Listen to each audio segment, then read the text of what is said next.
Hey everybody, it's Josh Tessier with the Lee Tessier team at eXp Realty. I just wanted to go through some of the things that we're going to look out for when we're going on a showing. It's very easy to miss subtle water damage, termite damage, mold, things like that. So we want to keep out for those things when we are looking at property, so you know what you're looking for when you're going into a showing or a home inspection and you're just prepped ahead of time. So as you saw, there was the water stain that was here. Could have been from an old leak, could have been new, could have been, from a nail pop, or maybe there's a plumbing boot up there that needs to be resealed or something like that. All right, everyone, we're going to walk through the rest and see what else we can find. So here's another perfect example of something to look out for. I always look up when I'm walking around the property because you don't know what's going to be in the ceiling, So we have another stain here. We've got some settlement cracks. This could have been from, original, a couple years after it was built, or honestly, when people start walking through the attic, sometimes you'll start to see where this drywall kind of pulls apart. Too much pressure. Those are things to be mindful of when you're doing renovations, having lights added or anything like that. And this individual property that I would be mindful of is the bathroom's on the other side of this wall. So the seller could have very easily touched this up a little bit, put an access panel in. So this just draws too much attention to a regular buyer. So if you do have an issue like this, I would have someone come properly fix it, make sure that that access panel is there so they could get to that tub that's jetted on the other side. So something else that we're going to look for is mainly in the basement now. So let's head that way.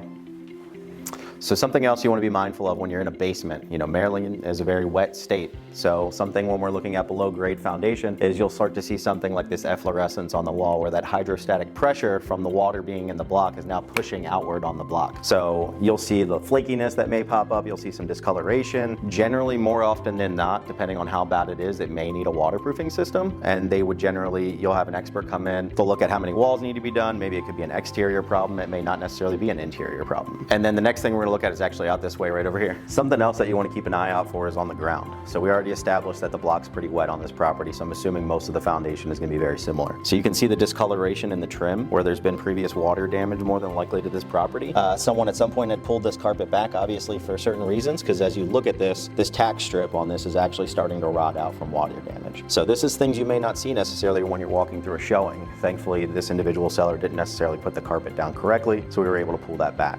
Something else, again, when you're looking at these baseboards is you can see how they've had so much water here that this wood is now rotted and cracked from somebody either kicking it or probably putting their foot through it or something at some point when they were walking through and checking it out. What could be causing that? If you look here, you'll see where all the leaves are compacting and kind of pushing towards the house. Obviously the grade there, you want it to go away from the house. So if the seller would have elevated some of the grading, pushed it back out, it probably would have alleviated some of the water damage that is happening. But again, they may have to have some kind of waterproofing system or something installed at some point because of that. So that's a wrap, everybody. We appreciate you watching. Again, if you have any questions, please reach out to us. You can comment below. You can call us at 410-638-9555. Or if you want to tour any properties with our agents, we'd be happy to get you set up as well. Thanks.